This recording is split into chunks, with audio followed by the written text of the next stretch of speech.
The shadow that follows. On a cold autumn evening, as the wind howled through the barren trees, an ancient house stood at the edge of a forgotten village. The locals spoke little about it, for it was a place of whispers, of things better left unsaid. This house had been abandoned for many years, its once elegant structure now ravaged by time and neglect. The roof sagged, the windows were broken, and a thick layer of ivy clung to its stone walls. But no matter how much time passed, one thing remained unchanged: the strange shadow that followed anyone who dared to pass too close. For generations, the villagers had been wary of the house, but no one truly knew its dark history. Some said it was cursed, others whispered of old rituals performed in the dead of night, rituals that had awakened something that should have stayed hidden. But the most chilling story, the one that haunted the minds of anyone who heard it, was about the shadow. It began years ago when a man named Arthur moved to the village. He was a historian, fascinated by the history of abandoned places, always eager to uncover the secrets buried in old houses. He had heard the stories, but being a man of logic, he dismissed them as mere superstition. He wasn't afraid of a shadow, he thought. No, he was determined to explore the house and write a book about its history. One evening, under a crescent moon, Arthur made his way to the old house. The villagers had warned him, but he ignored their warnings, too consumed by his curiosity. As he stepped onto the overgrown path leading to the front door, a sudden chill ran down his spine, but he shrugged it off. The wind whispered through the trees, but there was no turning back now. He pushed open the creaky door, which groaned in protest, and stepped inside. The air was thick with dust and the scent of decay. The floorboards creaked beneath his feet as he explored the dark, silent rooms. There was nothing remarkable about the house at first, just the decaying remnants of a once wealthy family. But as he ventured deeper into the house, something began to change. A strange feeling settled over him, a sensation that he was not alone. Arthur paused in a hallway, his flashlight casting long shadows on the cracked walls. The feeling of being watched intensified. He turned slowly, scanning the room, but saw nothing unusual. Still, the sensation remained, growing stronger with each passing second. It was then that he noticed something truly bizarre. At the far end of the hallway, there was a figure. It was dark, too dark to be seen clearly, but there it was, lurking in the shadows. It seemed to be standing still, yet it felt like it was waiting for him, like it had been watching him since he arrived. His heart began to race. He took a step forward, trying to convince himself it was just his mind playing tricks. But the figure didn't move. It just waited. Arthur called out, but the only sound was the echo of his voice bouncing off the walls. He stepped closer, and then, suddenly, it was gone. In its place was only darkness, as though the figure had never existed. Shaken, Arthur quickly turned to leave, but as he did, a terrible realization washed over him. The shadow was still there, trailing him, always just a step behind. No matter how fast he walked, it followed. No matter where he went in the house, it remained by his side. He couldn't outrun it, nor could he escape. It was as if the shadow was tethered to him, an unrelenting force that would not let him go. The air grew colder with each passing moment, and Arthur felt the weight of the house pressing down on him, suffocating him. He rushed to the front door, desperate to escape, but the door wouldn't open. Panic surged through him as he turned the handle again and again, but it was as if the house itself was holding him prisoner. The shadow grew larger, darker, until it seemed to consume the entire hallway. Arthur's breath quickened as he backed away, but he couldn't break free. The shadow spoke. It was a voice that seemed to come from everywhere and nowhere at once, a voice that was both familiar and alien. "Leave this place, Arthur." Arthur froze, the blood draining from his face. He had never heard the voice before, but somehow, it felt like it knew him. The shadow moved closer, its form shifting like smoke, as though it was both part of the house and something far older. "Why are you here?" the shadow asked, its tone laced with malice.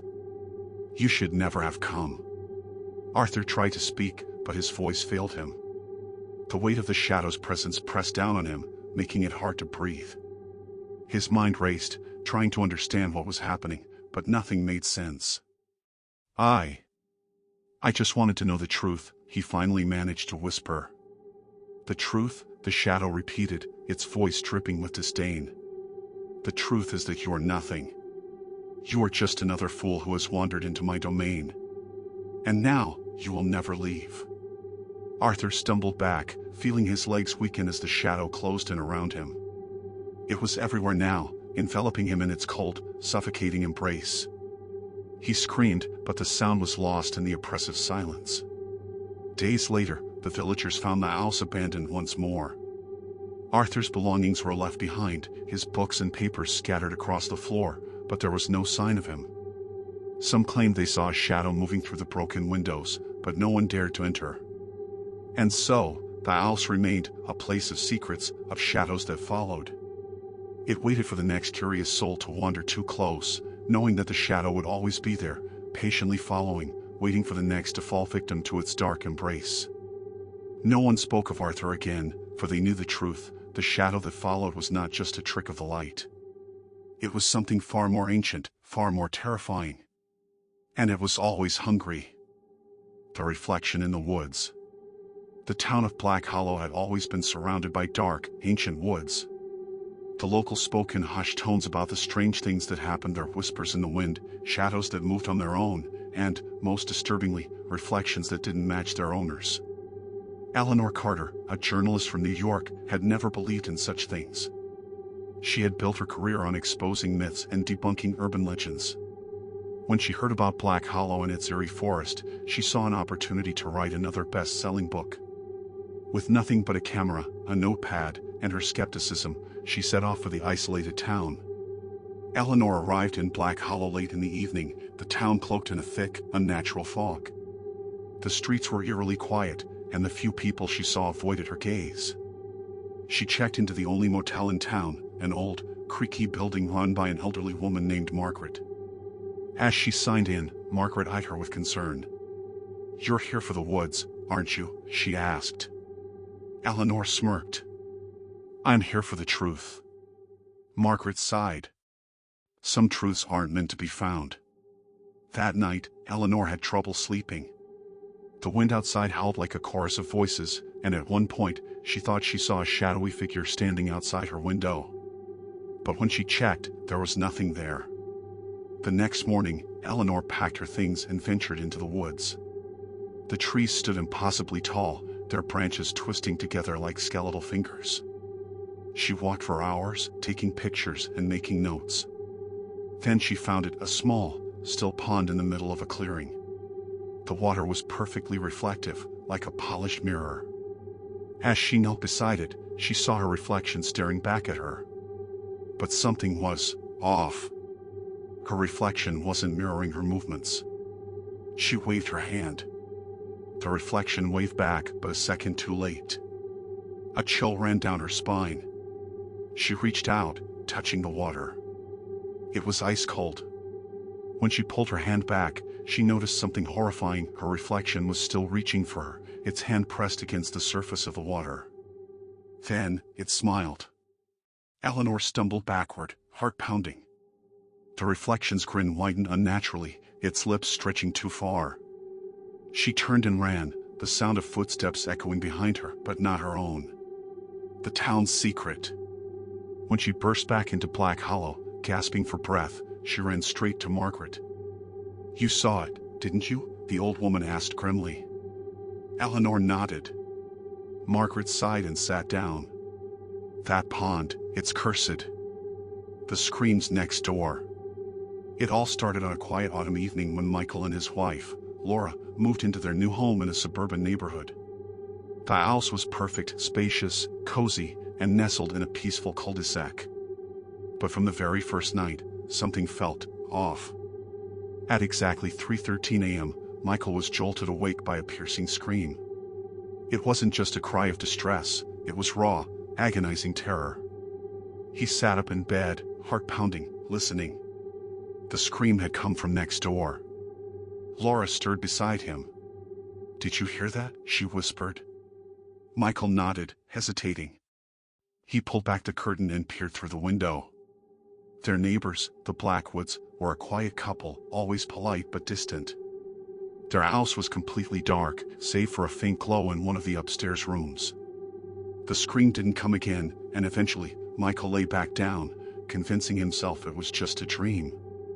But the next night, at the exact same time, the scream returned. This time, Laura heard it clearly and clutched Michael's arm. "Something's wrong, Michael," she said. "We should call the police." Michael hesitated. What if it was just a television or a bad dream? Still, the sound was too real, too horrifying. He decided to investigate. Stepping out into the chilly night, he walked over to the Blackwoods house and knocked on the door. No answer. He knocked again, louder. After a long pause, the door creaked open just a fraction. Mr. Blackwood stood there, his face shrouded in shadow. "Can I help you?" he asked in a voice barely above a whisper. Michael cleared his throat. "Ah, we heard something." A scream. 2 nights in a row now. Mr. Blackwood's expression remained unreadable. "You must be mistaken," he said flatly. "Good night." And with that, he shut the door. Michael returned home, uneasy. Something wasn't right. The screams continued. Every night at exactly 3:13 a.m. And each time, they sounded worse, as if the person screaming was getting weaker. Desperate, Michael decided to take matters into his own hands. One night, armed with a flashlight, he snuck into the Blackwoods' backyard. Through a small gap in the curtains, he saw Mrs. Blackwood standing in the dimly lit kitchen. Her face was pale, her eyes hollow. But what truly made his blood run cold was the faint movement behind her, something shifting in the darkness. Something large. A chill crawled up Michael's spine as he stepped back. The moment his foot crunched against a fallen leaf, Mrs. Blackwood's head snapped toward the window. Her eyes locked onto his. Michael turned and ran. That night, the screams stopped. The silence should have been comforting, but it wasn't. Instead, it felt like the calm before a storm. And then, at exactly 3:13 a.m., someone knocked on Michael's door. Last stop, the elevator. Daniel Holloway was exhausted as he walked back to Blackwood Apartments after a long day at work. It was late, well past midnight. Outside, the streets were empty, and a cold breeze swept through the air. The building, old and weathered, stood in front of him. The entryway, the kind that looked like it could collapse at any moment, gave him a familiar sense of discomfort. He'd been living here for 2 months, and though there was something eerie about the place, the rent was cheap, so he had never thought of moving. But tonight, something felt off, like the apartment was getting under his skin. The building's old elevator was waiting at the end of the corridor. Its brass buttons were dull, worn out, and sometimes they didn't even work. Daniel entered, pressing the button for the 14th floor, and leaned back against the wall. His exhaustion took over, and he closed his eyes for a moment.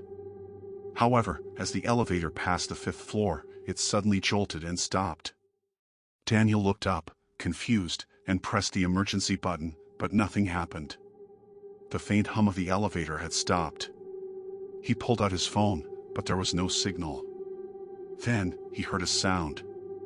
A whisper. "Are you going up?" Daniel's heart raced.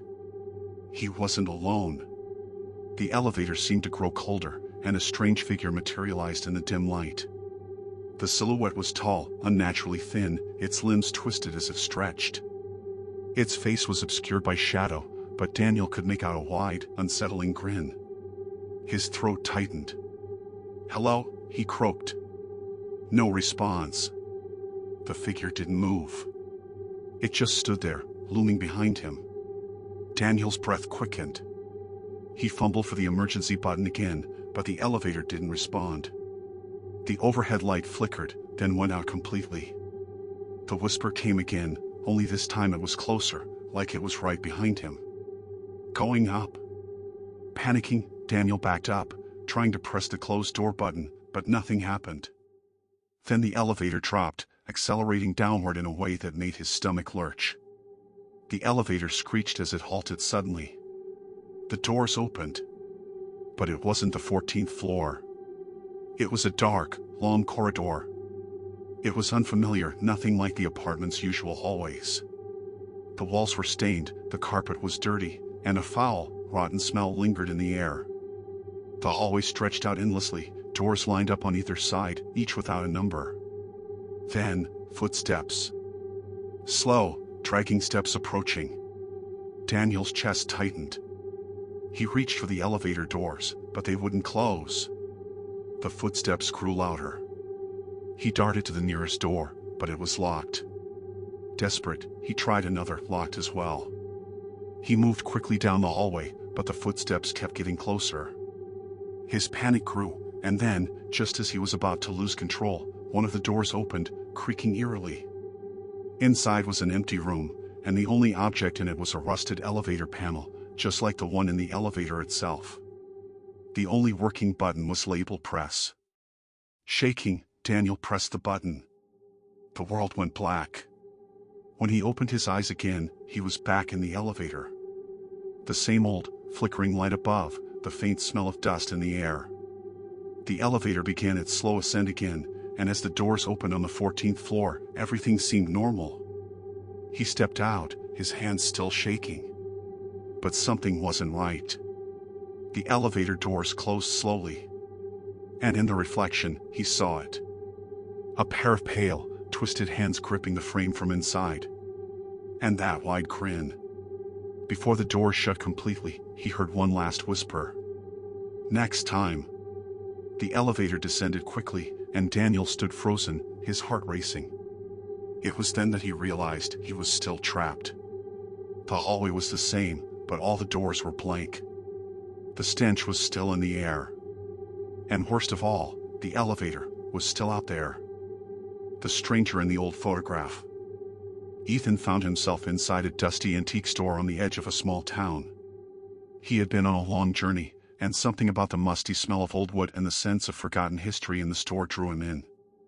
It was filled with old books, broken clocks, and faded paintings. In a corner, an old box caught his attention. Inside, there were various yellowed photos and papers, remnants of the past. One photograph stood out among the others. It was a black and white picture of a group of people standing in front of an old house. The people were dressed in early 20th century clothes, their faces pale and expressionless. But it was the figure in the background that caught Ethan's eye. It was unlike the others, standing just behind the group, partly obscured by shadows. It seemed as though the photographer had intentionally avoided capturing this person's face. Ethan studied the figure intently. The longer he looked at it, the more unsettled he felt. There was something wrong with that figure. It seemed out of place, its outline shifting, almost like it wasn't supposed to be there at all. Curious, Ethan flipped the photo over. There was a faded inscription in handwriting. Do not look at him for too long. A chill ran down his spine. A warning? A joke? He couldn't say, but he was intrigued enough to buy the photograph and take it home. Little did he know, this was just the beginning. That night, Ethan set the photograph on his desk, trying to make sense of it. He adjusted his lamp to get a better look. As he stared at the photo, something strange happened. The shadowy figure in the background seemed to be getting closer. It wasn't just his imagination, he was sure of it. The figure had shifted, now standing directly behind the group, closer than before. Ethan rubbed his eyes, trying to convince himself it was just the lighting playing tricks on him. He turned the photo face down and went to bed. But at exactly 3:12 a.m., he woke with a jolt. His heart raced, and he couldn't shake the feeling that something was wrong. The air in the room felt thick, oppressive. He turned his head towards his desk. The photograph was no longer face down. It was standing upright, leaning against the lamp. Ethan's breath caught in his throat. He was sure he had placed it face down. He quickly grabbed the photo, shoved it into a drawer, and locked it away. It was nothing, just his mind playing tricks on him, he told himself. But he couldn't shake the feeling that something was watching him. The next morning, Ethan decided to examine the photograph again. His blood ran cold as he saw it. The shadowy figure had moved again, now positioned just behind the group of people, its features becoming clearer. The face was distorted, with hollow eyes and a smile that seemed far too wide. Panicked, Ethan snapped a photo of the picture with his phone, comparing it with the original. It was the same. The figure in the photograph was moving, but it wasn't changing on his phone. Only in the physical photo did it shift. That's when he heard it, a faint knocking on his window. Ethan's heart skipped a beat. He lived on the 3rd floor. He froze. The knocking continued, slow and deliberate. And then he heard whispers. Soft, like the wind, but unmistakable.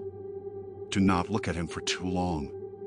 His hand trembled as he grabbed the photograph, shoved it into a box, and locked it in his closet. He needed to get rid of it. But as he crawled back into bed, the whispers persisted, filling the room. The next day, Ethan drove to a nearby lake, determined to burn the photo. He pulled the photograph out of the box, ready to destroy it. But as he held the flame to the paper, his phone rang. The screen showed an unknown number. Hesitantly, he answered. A distorted voice crackled through the speaker. You shouldn't have looked at me. The call ended abruptly. Ethan stared at the photo. The ink on the back had changed. The warning had disappeared, replaced by new words. You belong to the photograph now. Terrified, Ethan dropped the photo and threw it into the fire. The flames consumed the paper, curling it at the edges, but for a moment Ethan swore he saw the figure's face twist in agony, as if screaming, but the scream was lost in the flames. Relieved, Ethan returned home, thinking it was finally over. It wasn't. That night, he checked his phone again. The photo he had taken of the photograph was still there. The figure had moved again, and now it was smiling, standing right behind him. Ethan's body froze. He turned around, but there was nothing there. He ran to the front door, his mind racing. The house was quiet, eerily still. He grabbed his jacket and left, hoping that leaving the house would finally break the curse. But even as he stepped outside, he knew it wasn't over. Because as he reached the door, he glanced back. The photograph was still in his hand. The figure in the background was no longer confined to the photo. It had crossed into the real world. And it was smiling. Whispers in the night. The old house stood at the edge of the forest, its windows dark and empty, like soulless eyes staring into the abyss. For years, it had been abandoned, the townsfolk whispering tales of those who entered and never returned. Some claimed to hear voices drifting through the trees at night, hushed murmurs that carried on the wind like the whispers of the dead. Eleanor had always been drawn to the mysterious. As a journalist, she had made a name for herself by uncovering the truth behind urban legends. So when she heard about the house, she knew she had to see it for herself. Armed with her camera and a flashlight, she set off towards the looming structure, determined to spend the night inside. The front door creaked open with an eerie groan. Dust swirled in the dim moonlight that filtered through the broken windows. Eleanor stepped inside, her footsteps echoing through the empty hall. The air was thick with the scent of decay and mildew. She shivered but pressed on, determined to explore every inch of the house. As she moved deeper inside, she noticed strange markings on the walls, symbols etched into the wood, their meanings unknown. The floorboards groaned under her weight, and with each step, a feeling of unease settled deeper into her bones. Then, just as she was about to enter what appeared to be the living room, she heard it, a whisper, soft yet unmistakable. Eleanor. She froze, her blood running cold.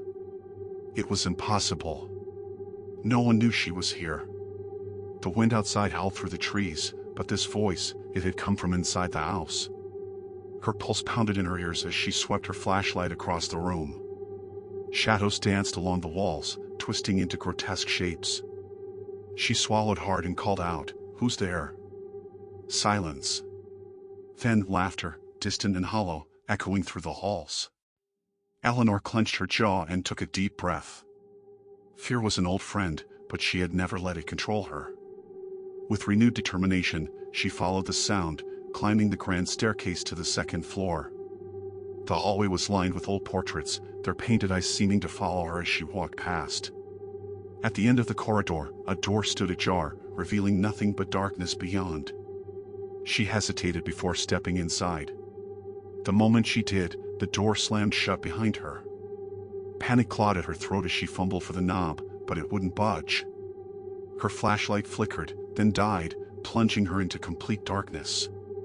And then, the whispers returned closer this time, surrounding her. "Eleanor, we've been waiting for you." Her breath hitched. Something brushed against her arm, cold and skeletal. She screamed, stumbling backward, her back hitting the wall. The whispers grew into a cacophony of voices, speaking in a language she couldn't understand. And then, silence. A single candle flickered to life in the center of the room, casting an eerie glow. In its dim light, she saw them figures, standing just beyond the reach of the flame, their hollow eyes fixed on her. Their mouths moved, but no sound escaped. The air around her grew heavy, pressing against her chest. She gasped, struggling to breathe. The candle flickered again, and in that brief moment of darkness, she felt hands grasping at her, pulling her down. The last thing she heard before everything went black was the sound of her own name, whispered over and over again. The next morning, the house stood silent once more. Eleanor's car remained parked outside, untouched. The townsfolk would whisper about her disappearance, just as they had about the others before her. And at night, when the wind was just right, they swore they could hear her name carried on the breeze. Another voice added to the whispers in the night. The man in the mirror. Jack Morrison had never been a superstitious man, nor had he believed in things like ghosts or curses. However, there was one thing that had always terrified him since childhood: mirrors. It was a strange fear, one he couldn't explain, a deep-rooted anxiety that lingered just below the surface of his otherwise rational mind. He couldn't remember the first time it began, but Jack knew it wasn't something he'd imagined. It was real. Growing up, he would always cover his bedroom mirror before going to sleep. If he stayed at a hotel or anyone else's home, he would avoid rooms with mirrors or position them in such a way that they couldn't reflect him while he slept. He often woke up in a cold sweat, convinced that the reflection staring back at him wasn't really his. Jack's fear of mirrors was something he had kept to himself, even from his closest friends and family. It was an irrational thing, he told himself. But even as an adult, living in his sleek, modern apartment in the heart of the city, the fear persisted. He still covered the mirror in his bathroom before bed. He still avoided looking into mirrors for too long, as if afraid of what might happen if he did. Then one fateful evening, Jack's life changed forever. He had recently moved into an old, refurbished apartment building that had once been a luxurious hotel in the 1920s. The apartment was beautiful, with high ceilings, marble floors, and large windows that let in the soft glow of city lights at night. It was exactly the kind of place he had always dreamed of living in. It even had an antique, full-length mirror in the hallway, a piece that had apparently been part of the original hotel's furnishings. The moment Jack stepped into his new home, something felt wrong. The mirror seemed to draw him in, its reflection unnaturally sharp, almost too perfect. As he passed by it, he felt a chill run down his spine, but he brushed it off as the lingering effects of the long, stressful move. That night, after unpacking the last of his boxes, Jack decided to retire early. Emily, his fiancée, would be joining him the next day, and he wanted to be well rested. He brushed his teeth, washed his face, and was about to cover the bathroom mirror when something strange happened. He caught a glimpse of himself in the mirror and froze. His reflection wasn't exactly like him, it was off. His face seemed paler, the shadows under his eyes deeper, and the expression on his face, unfamiliar. There was something wrong with it.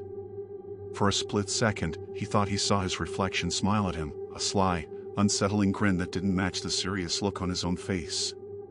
Shaking his head, Jack quickly covered the mirror and tried to forget about it. But that night, he couldn't sleep. The image of the grin lingered in his mind, haunting him.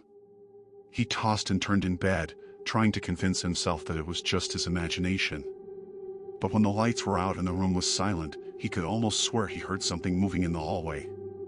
The next morning, Jack woke up feeling unsettled but tried to go about his day. He met with clients, went to his office, and made plans to take Emily out for dinner that evening. But the image of the mirror and the strange reflection gnawed at him constantly. That night, Emily arrived. She was excited to see the apartment, and Jack tried to hide his growing unease. They spent the evening unpacking some of her things, setting up the kitchen, and laughing together as they explored their new home. But as the night drew on, Jack could feel the presence of the mirror in the hallway like a shadow lurking just beyond the edge of his vision.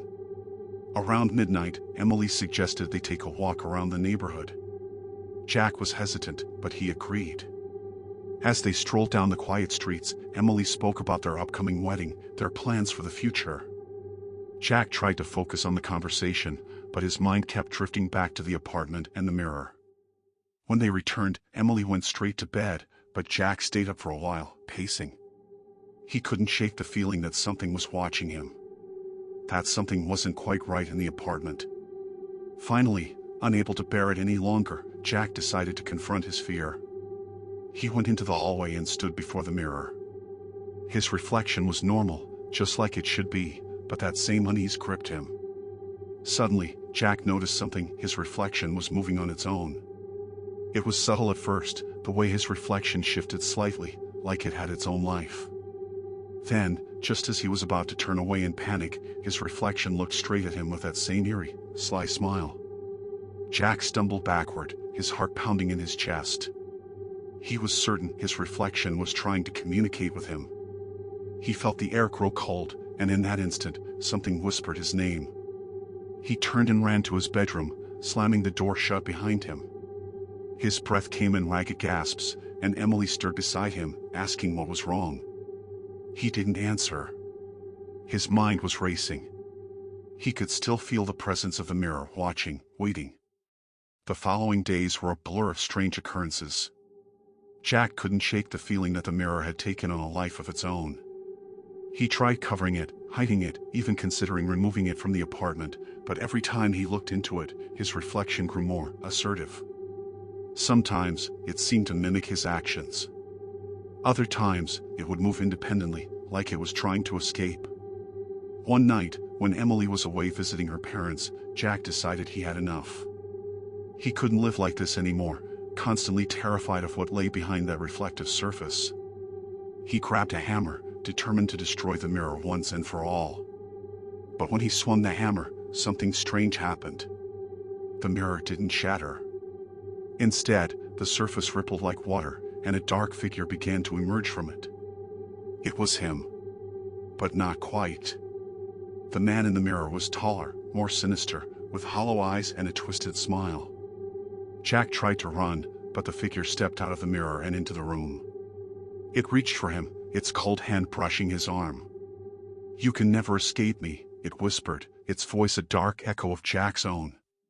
Desperately, Jack tried to fight back, but the reflection was stronger, faster, and more determined. It grabbed him, pulling him closer, until he was face to face with it. The last thing Jack saw before everything went black was the reflection's smile, wide, wicked, and full of malice. The next morning, Emily returned to the apartment, only to find the mirror shattered on the floor, shards scattered across the room. But there was no sign of Jack. He was gone. Vanished without a trace. The apartment was silent. But if you stood in the hallway, just right, you could still see something in the shattered pieces of the mirror, a reflection. A man standing there, staring back at you with hollow eyes and a twisted smile.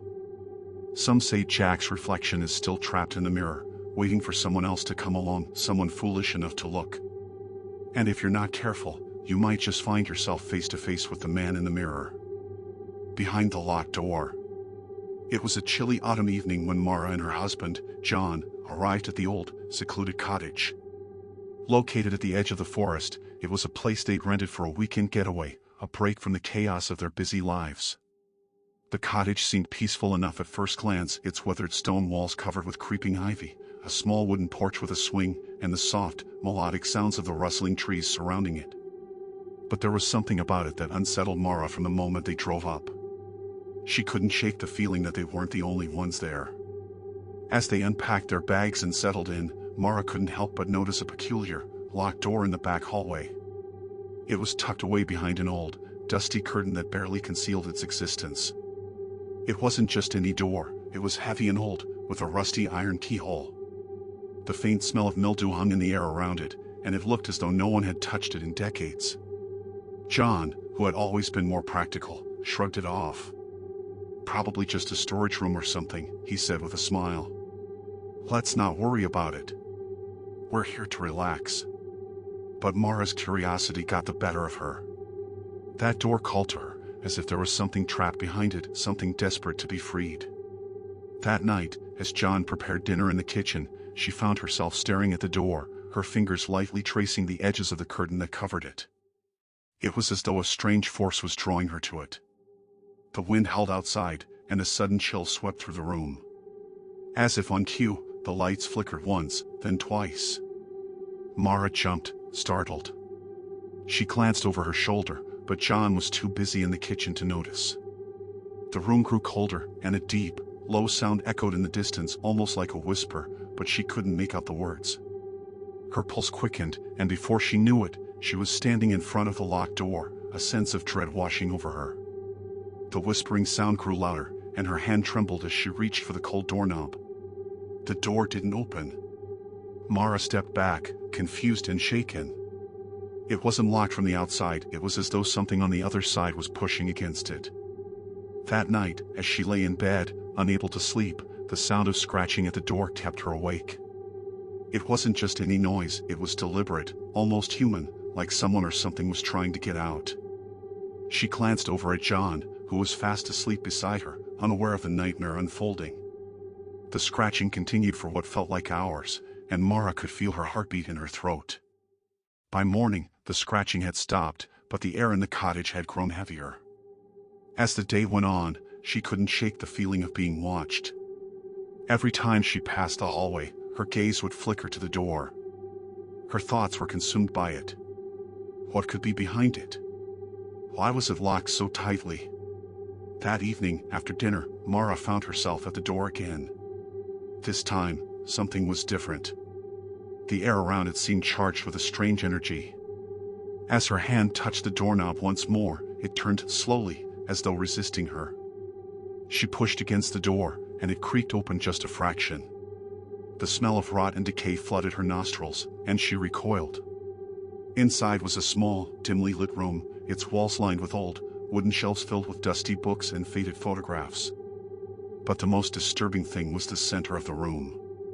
There, in the middle of the floor, was a large, ornate mirror.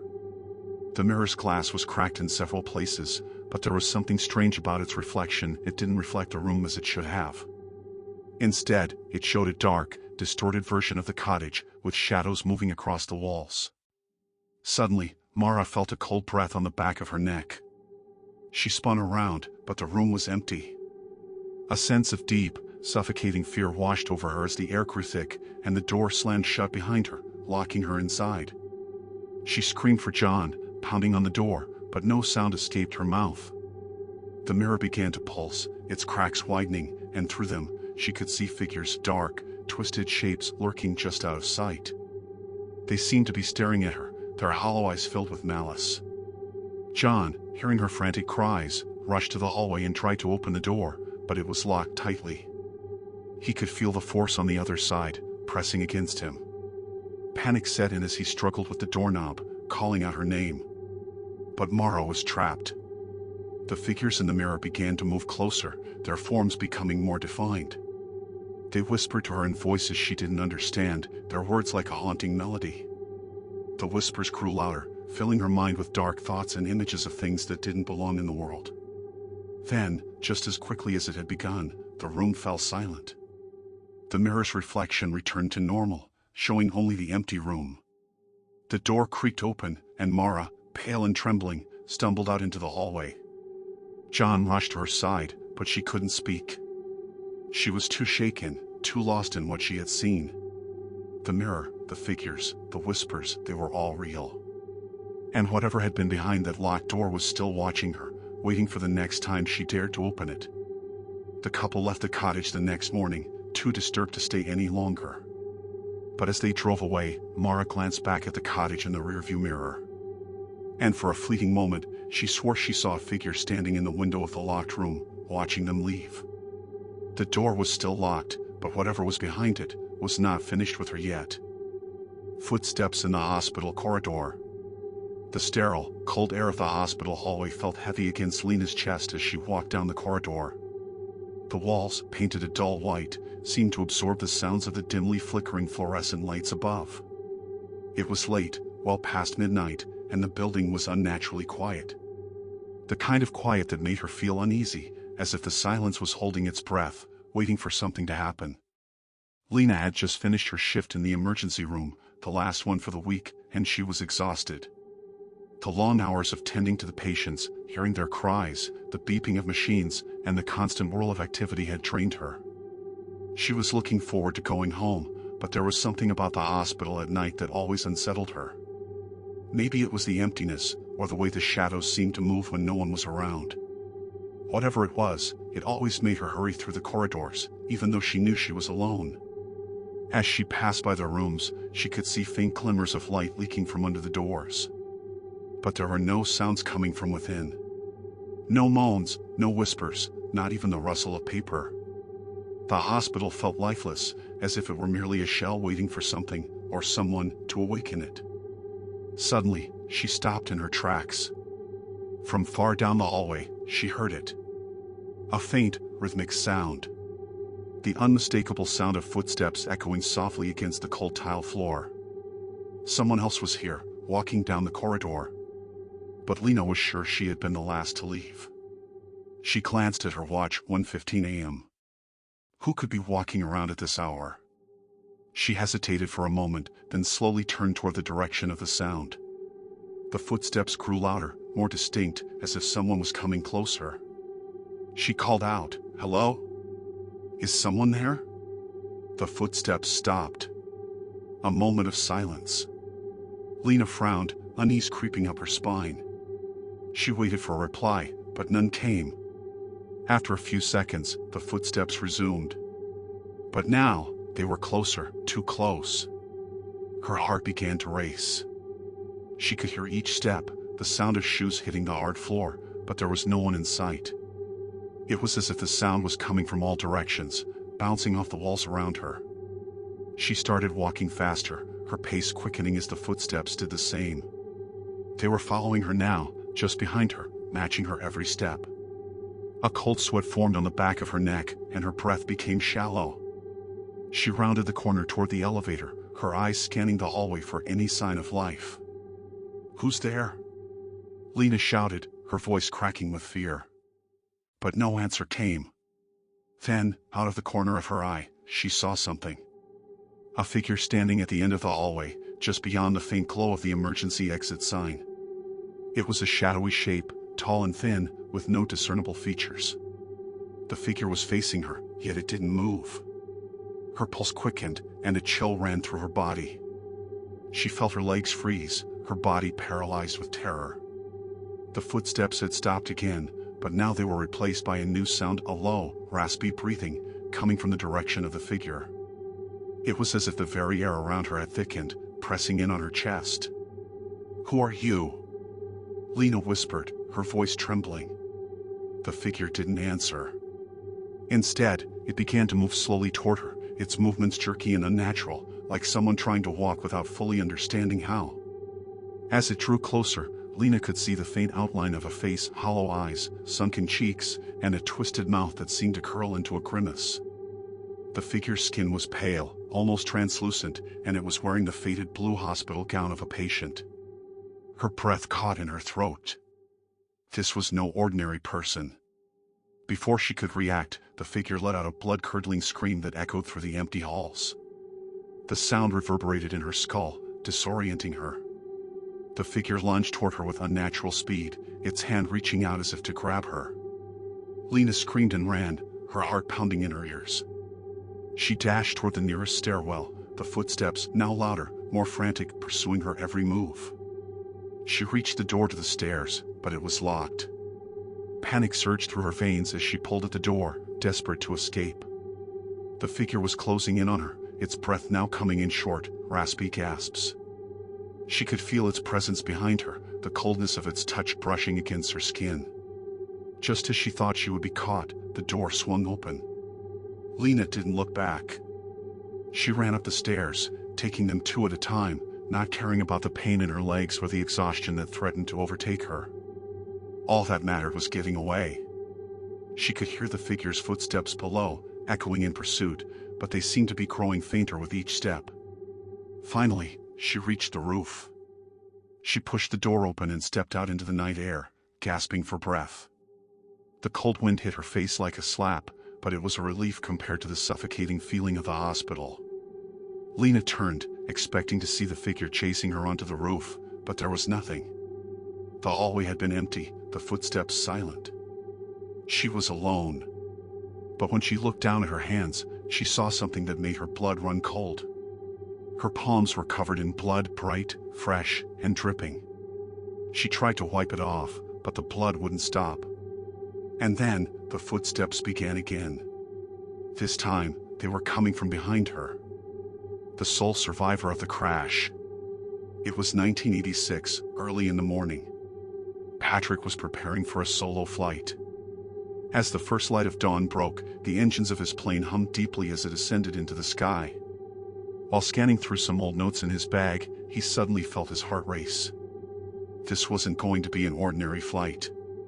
Something was different this time. Patrick was one of the most experienced pilots in the world. He had flown at high altitudes and faced dangerous weather conditions. But that morning, something felt off. He tried to push aside the dark thoughts in his mind and focused on the plane's flight path. Finally, the plane reached cruising altitude, and it began flying through a series of clouds. Suddenly, the plane began to shake. He squinted out the window, noticing the sky was filled with thick, gray clouds. It was colder than usual, and the turbulence worsened. The plane's movements became increasingly erratic. Patrick felt a gut feeling that something was wrong, but what? Perhaps one of the engines had malfunctioned. He picked up the radio and tried to contact air traffic control. "Something's wrong. I need help," he called out, but his voice was met with silence.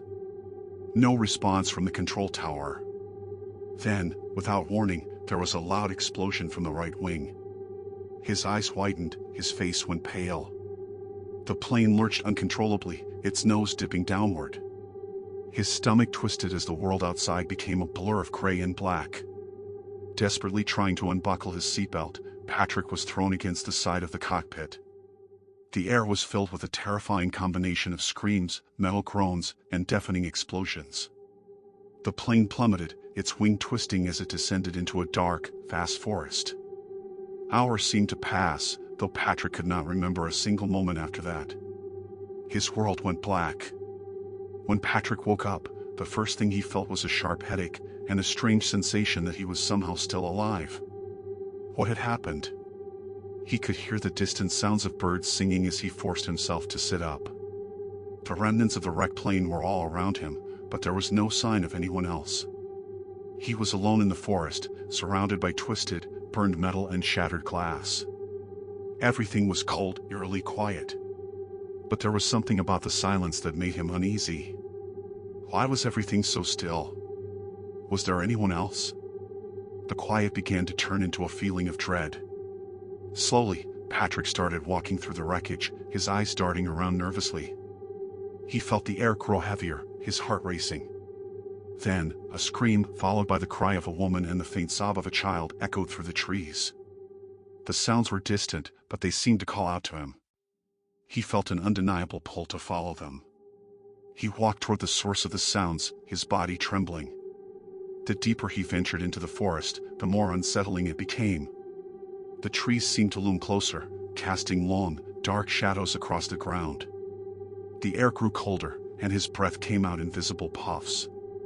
And then, he saw it. A figure, tall and dark, standing in the distance. In its hand, it held a blood-stained knife, slowly moving toward him.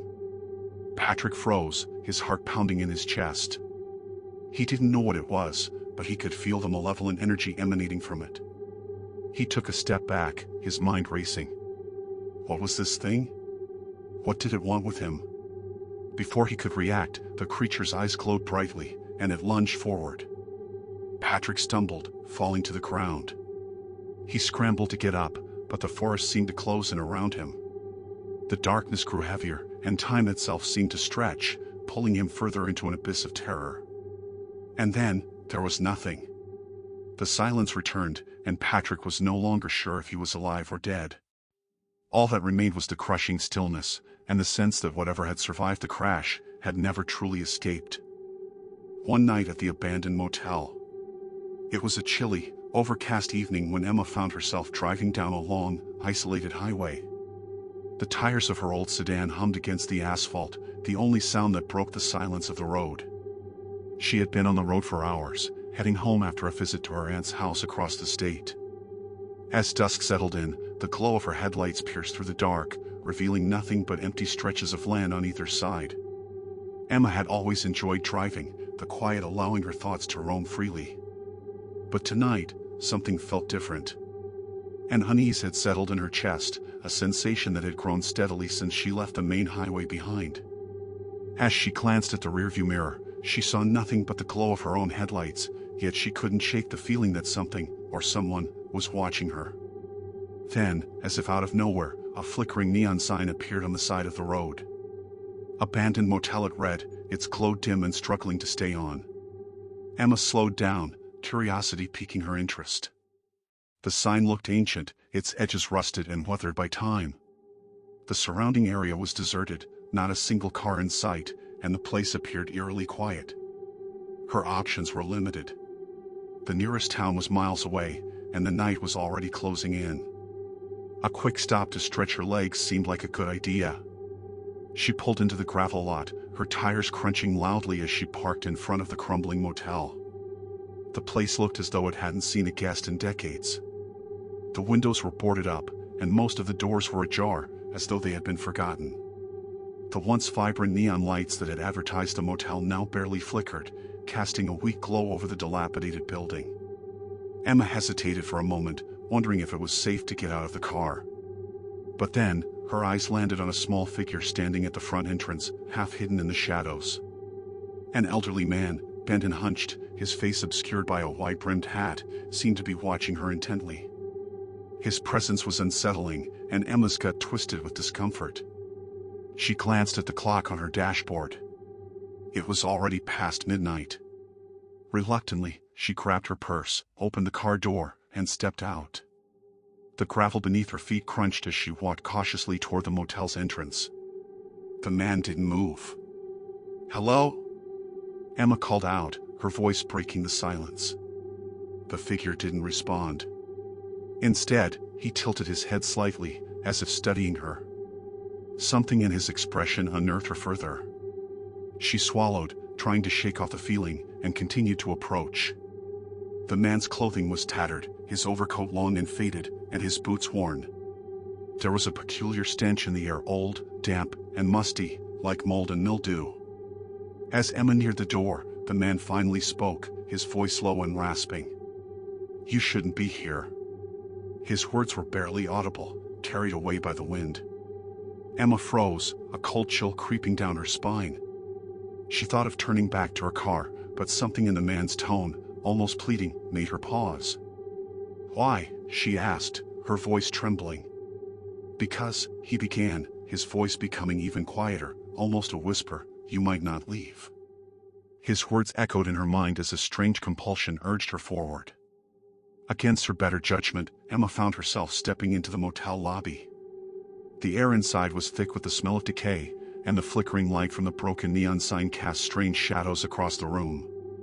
The wallpaper was peeling, and the floorboards creaked under her feet. She looked around, but there was no sign of life.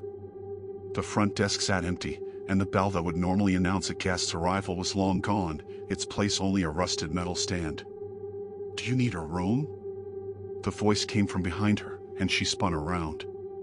The elderly man was standing in the doorway, his eyes gleaming with a strange intensity. "Ah, no," Emma said, trying to muster a smile. "I'm just stretching my legs for a bit. I'll be on my way soon." The man didn't respond. Instead, he simply nodded, his eyes never leaving hers, before turning and shuffling into the shadows of the motel's hall. Feeling the weight of his gaze on her back, Emma took a deep breath and quickly turned to leave.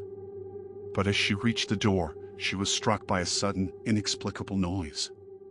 It was a faint thudding, rhythmic, like footsteps, but it was coming from the walls themselves. Her heart raced. What was that?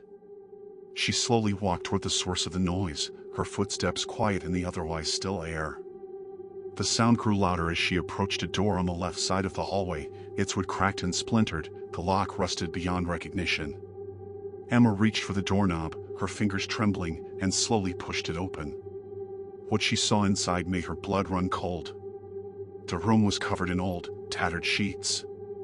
But the sheets weren't just on the bed, they were scattered across the floor, twisted around chairs and draped over the furniture, almost like they were hiding something. As Emma stepped forward, the thudding noise stopped abruptly. She heard a soft breathing, slow and labored. Emma's gaze drifted toward the bed, where a figure lay beneath a sheet. The body was still, but she could feel its presence, like it was watching her from beneath the fabric. Before she could react, a low whisper echoed from the shadows. "You shouldn't have come." Emma turned sharply, her heart pounding in her chest. The old man was standing in the doorway, but now his eyes glowed unnaturally bright, the color of amber, flickering like dying fire. His face twisted into a grotesque grin. "Leave now," he warned, his voice dripping with malice.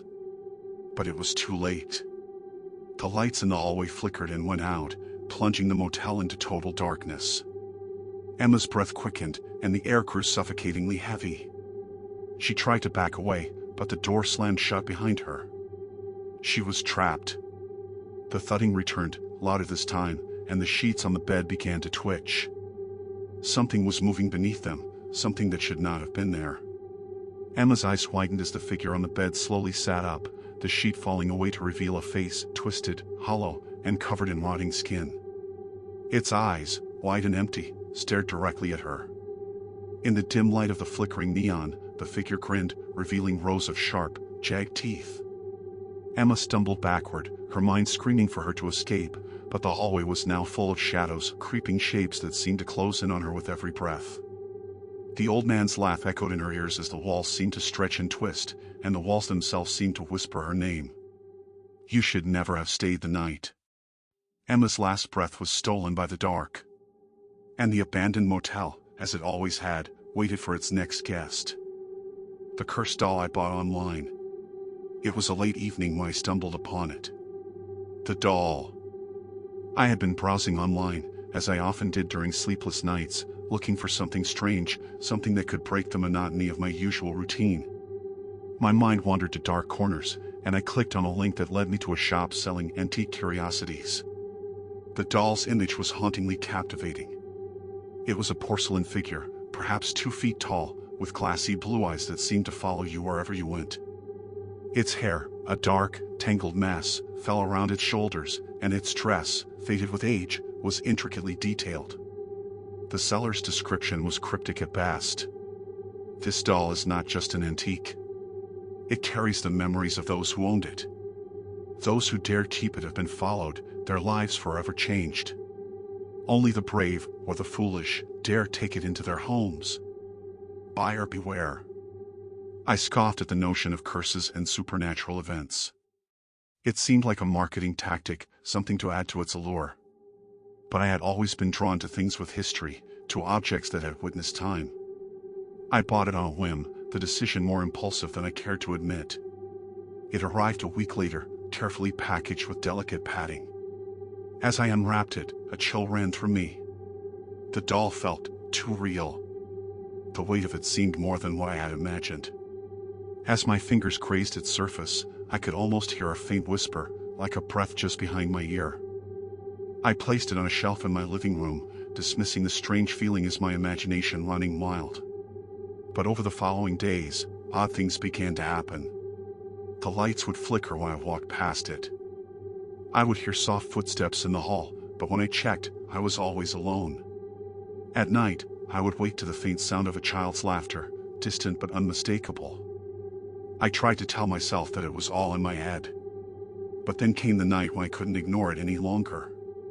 It was around 2 a.m. I had just finished a late-night movie and was preparing to head to bed when I noticed something disturbing. The doll's eyes, they were different. The glassy blue was replaced by a darker shade, almost as if they had absorbed something sinister. I stepped closer to inspect it, but the air around it felt thick, oppressive, like the room itself was holding its breath. Without warning, the doll's head jerked slightly. I froze. The whispering grew louder, and this time, it wasn't in my head. It was as if the voice was coming from within the doll itself. You shouldn't have bought me. I recoiled in terror, stumbling back. My pulse raced as I rushed to turn on all the lights, desperate to break the hold of the darkness that seemed to be seeping into the room. The voice continued, a steady murmur that filled the space, growing clearer by the second. They never listen. They never learn. Panicked, I grabbed the doll and hurled it into the back of a closet, hoping that would silence it. But the voice did not stop. It echoed in my mind, in my dreams. It followed me. I could see its eyes in the reflection of windows, in mirrors, in the shadows of rooms where it didn't belong. It was always watching. I researched the doll, desperate for answers. What I found chilled me to the core. It had been created over a century ago by a mysterious artisan who was rumored to have dabbled in the occult. Legend had it that the doll was cursed, forged as part of a ritual to bind the spirit of a child to it. Every owner of the doll had reported strange occurrences, accidents, nightmares, and even death. The more I read, the more I realized that I was not just dealing with an inanimate object, but with something far older, far more malevolent. The doll had been passed from person to person, its curse growing stronger with each new owner, until it found its way into my hands.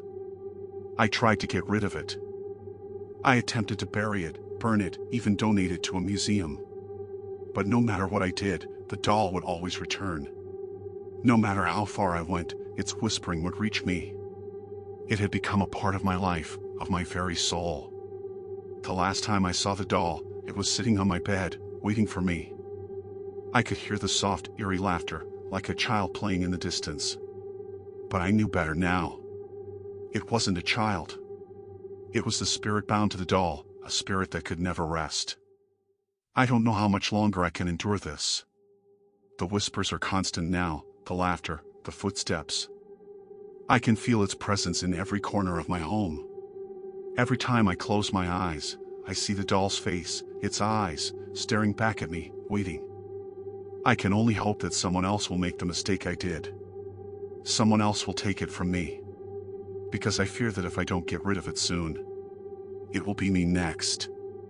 The Lost Camper's Journal. Day 1, the arrival. It was supposed to be a peaceful weekend escape, far away from the buzzing distractions of the city. I arrived at the campsite, a remote location tucked deep within the woods. My friends and I had been planning this trip for weeks, eager to disconnect and spend time in nature. The air smelled fresh and clean, and the trees loomed like silent giants, whispering in the wind. I set up my tent by a bubbling creek, the sound of water calming my nerves. The others wandered off to explore the surrounding forest, but I stayed behind to organize my things. As I unpacked, something caught my eye, an old, weathered journal partially buried under some rocks near the creek's edge. It was strange to see something so out of place here. Curious, I picked it up. The leather cover was cracked, and the pages inside yellowed with age. The handwriting was messy, frantic, as if the writer had been in a hurry. The first entry seemed innocent enough. July 13th, 1997, I finally found the perfect spot. It's secluded, untouched. The forest seems alive here. I think I'll stay for a while. A shiver ran down my spine, but I brushed it off. Old journals often tell stories of adventures past. I tucked the journal into my bag, intending to look at it later. Day 2, a growing unease. By the second day, the atmosphere in the forest had changed. There was a palpable tension in the air, like something was watching us. At first, I chalked it up to overactive imagination, but as the sun dipped below the horizon, strange things started happening. I woke in the middle of the night to the sound of faint whispers carried by the wind. They were too soft to make out, but the tone felt wrong, unsettling. I ignored it, convincing myself it was just the forest playing tricks. When I returned to my tent after a late-night walk, I found something that made my stomach churn. The journal I had found was no longer in my bag. I searched frantically, but it was nowhere to be found. I asked my friends if they had seen it, but no one had touched it. It was as though the journal had vanished into thin air. The only explanation I had was that I had misplaced it, but deep down, I knew something wasn't right. Day 3, the forest's secrets. The next day, I decided to venture deeper into the woods, hoping to shake off the eerie feeling that clung to me. The others went ahead, but I stayed behind, trying to retrace my steps from last night. As I wandered along the creek, something in the underbrush caught my eye, a glimmer of light. It was the journal. But this time, it was different. The cover was still cracked, but the pages were soaked, as if someone had drenched it in water. The ink had smudged in places, and strange symbols, like runes or forgotten languages, were scribbled throughout. I flipped through the pages, feeling my heart race with each turn. There was a desperation in the writer's words now. July 15th, 1997. The forest doesn't like to be disturbed. At night, it calls to you. I hear it in my dreams. I see things moving in the shadows. The entries became more erratic as I read on, filled with fearful accounts of being pursued by something in the woods. The writer described shadows that followed them, whispers that grew louder, and a growing sense of dread. July 17th, 1997. It's been days, and I'm still lost. The trees won't let me leave. I've tried to mark my path, but it all looks the same. The whispers, they're all around me. They're getting closer. I think they want me. My hands trembled as I finished reading the last entry. July 20th, 1997. I don't know how much longer I can survive. I hear it now, right behind me. The forest is alive, and it's hungry. If anyone finds this journal, don't come here. Don't follow the path I took. It will swallow you whole. I hear it calling me now. I closed the journal, a sinking feeling in my stomach. The words on the page seemed to resonate with the very air around me, like the forest itself had a voice. I couldn't explain why, but I felt watched. Day 4, the disappearance. When I returned to camp, my friends were gone. Their tents were empty, their gear abandoned. Panic set in. I called out, but there was no response.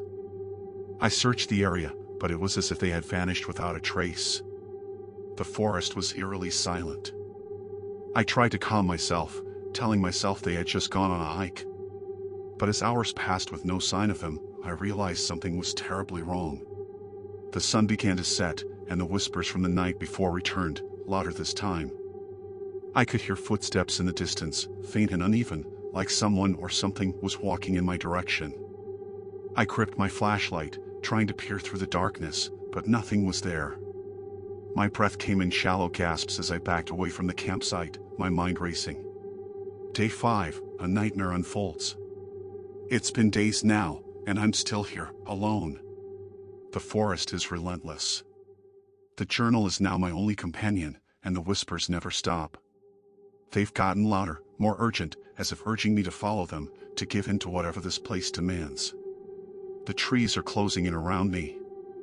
I can feel it, the forest is shifting, moving. There are faces hidden in the bark, eyes watching from the darkness. I can't escape. I don't know how much longer I have. The forest has taken everything, my friends, my sanity. But if anyone ever finds this journal, know this, the forest is alive. And once it has you, it never lets go. Final entry. I see them now.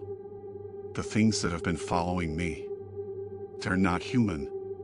Their eyes are hollow, like empty sockets, and their faces twist in grotesque smiles. The forest has claimed me, just like it claimed the others. I hear it calling, pulling me deeper. If you find this journal, don't make the same mistake I did. Turn back. The woods are not what they seem. The highway that ends. A dark, almost tangible fog crept over the small rural town of Green Hollow. It was the kind of fog that felt alive, breathing over everything in its path, consuming the world in a murky haze. Most of the residents of the town had long since gone to bed, and only a few lights remained on in the windows of their homes. The moon was just a faint sliver in the sky, hidden behind a veil of clouds. The highway that ran through Green Hollow had always been known as a strange place, but lately, something about it had grown even more unsettling. The locals, a tight-knit and superstitious group, had heard the rumors for years, whispers of disappearances, strange sightings, and eerie sounds echoing from the road at night. It was as though the highway, which stretched far beyond the town, led nowhere, trapping anyone who ventured too far. No one was brave enough to drive down the highway after dark. But that night, the fog was thick and heavy, and the air felt thick with tension.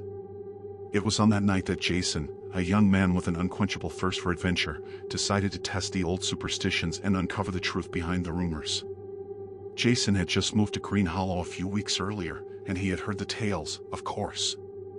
But as a skeptic, he brushed them off as just stories, nothing more than the product of too many dark nights and idle imaginations. There was one highway leading out of the town, and it was just a road, he told himself. No different from any other.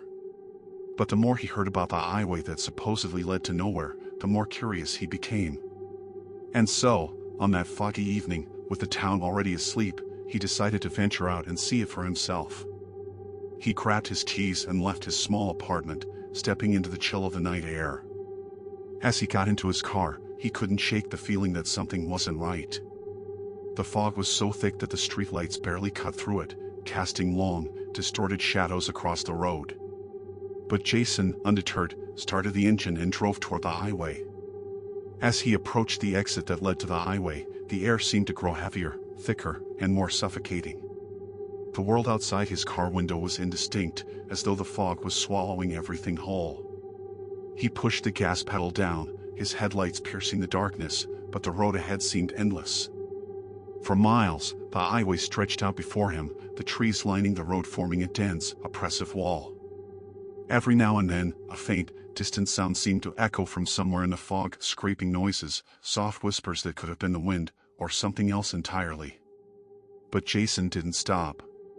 He drove deeper into the fog, the road twisting and turning, as though the very asphalt was trying to deceive him, leading him in circles. After what seemed like hours, Jason saw it, the end of the road.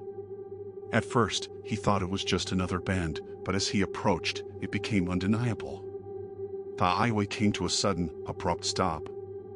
A thick wooden fence blocked the way, and beyond it was nothing but an impenetrable void, the mist swirling in ways that defied reason.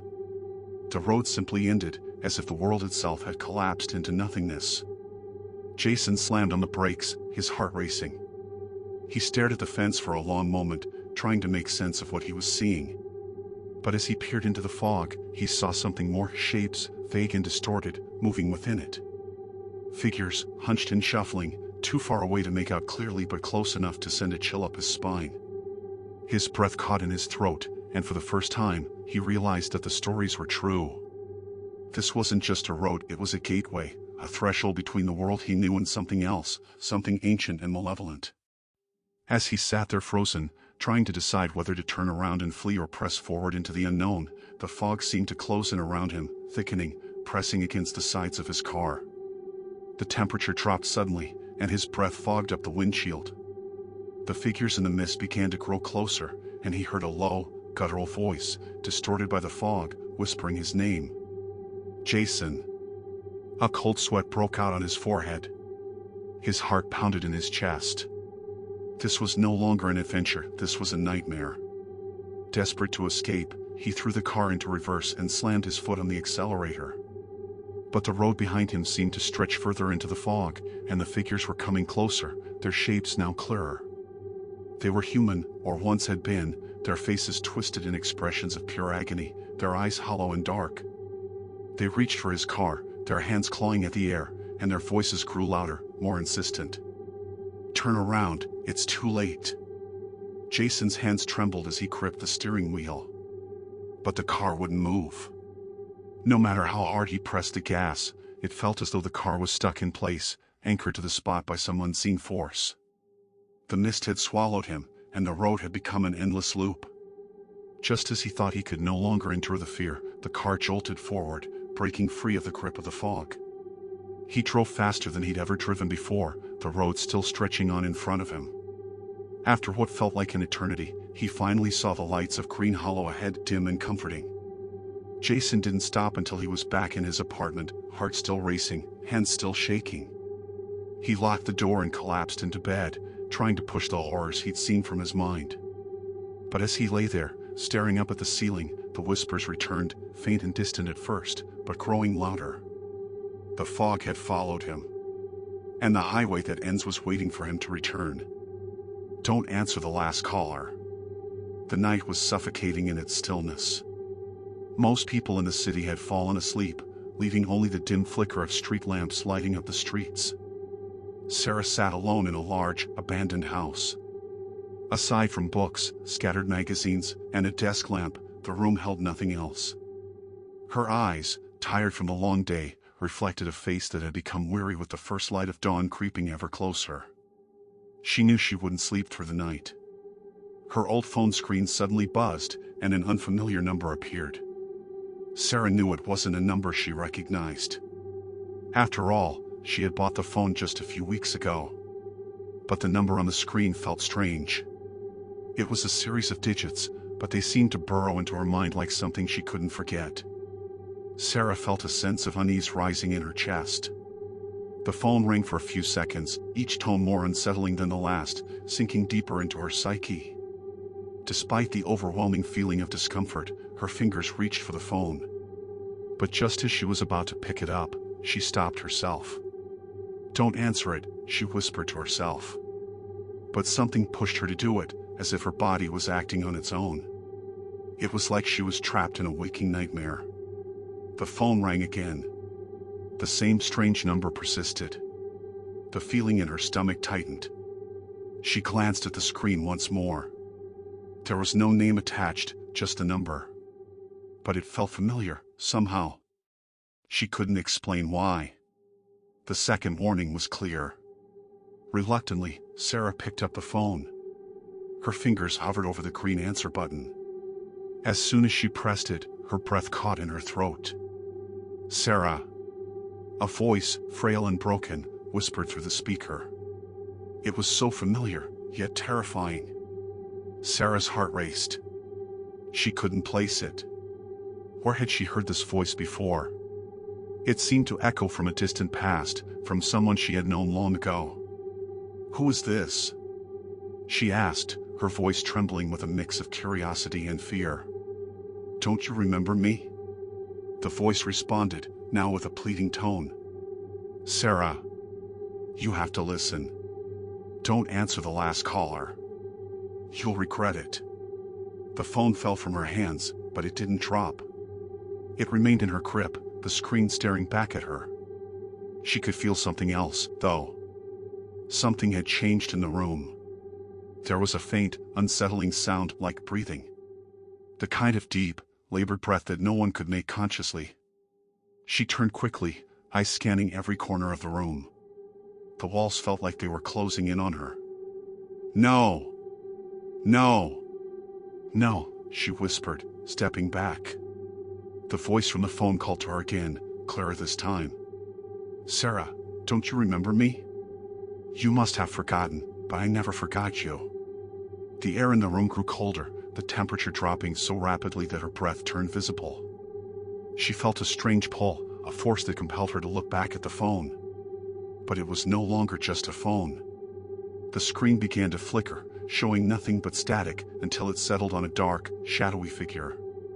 It was a silhouette unnatural and distorted, moving closer, as though the very shadows were taking form and coming for her. "Sarah," the voice repeated. "It's me. You didn't want to hear the last caller, but now you have to. You never should have." The figure was moving now, slowly, deliberately. Its presence suffocated the room.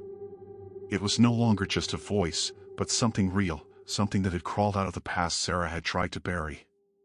A memory sparked in her mind.